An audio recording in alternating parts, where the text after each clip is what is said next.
Et c'est vrai que les centres de ressources politiques de la ville ont, dès 2003, pris la mesure de l'importance de la loi pour l'orientation et la programmation pour la ville et la rénovation urbaine. Et certains ont accompagné les professionnels, les élus, les bailleurs aussi, dans la mise en œuvre de leurs projets très tôt, au démarrage de l'ANRU. Pour ce qui est de Réseau Ville, on avait conduit un atelier en partenariat avec la HLM Bretagne en 2007 et 2008 sur la question de l'articulation entre la rénovation urbaine et la cohésion sociale. Donc c'est vrai que c'est une thématique qui, plus que jamais, est d'actualité.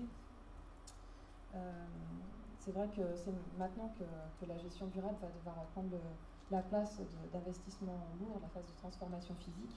Donc les enjeux sont importants. J'en profite pour rappeler très rapidement la démarche très intéressante qui est conduite actuellement en région Bretagne par la DREAL, le Conseil régional, la HLM et la Caisse des dépôts autour de l'évaluation régionale des projets de rénovation urbaine. Donc on aura d'ici fin 2011 des éclairages assez intéressants sur ce qui s'est mené dans cette région à travers cette démarche assurée par le cabinet Force.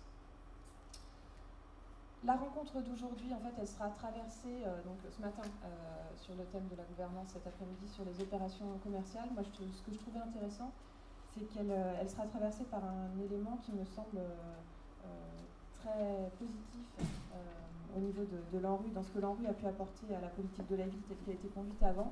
C'est son effet mobilisateur sur les partenaires privés, sur les promoteurs, sur les entreprises, dont certaines grandes enseignes commerciales, sur les banques, les investisseurs.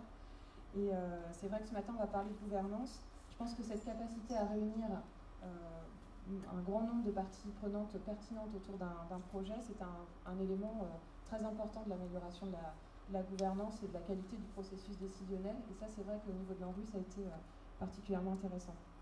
Alors c'est vrai que le défi maintenant serait peut-être de rapprocher ces nouveaux partenaires, rapprocher davantage, parce que c'est déjà un peu le cas, ces nouveaux partenaires des acteurs historiques de la politique de la ville, que ce soit les associations, les collectifs d'habitants. Bon, les bailleurs, c'est le cas à travers des opérations type des phares, des collaborations intéressantes, également avec les entreprises d'insertion à travers la cause.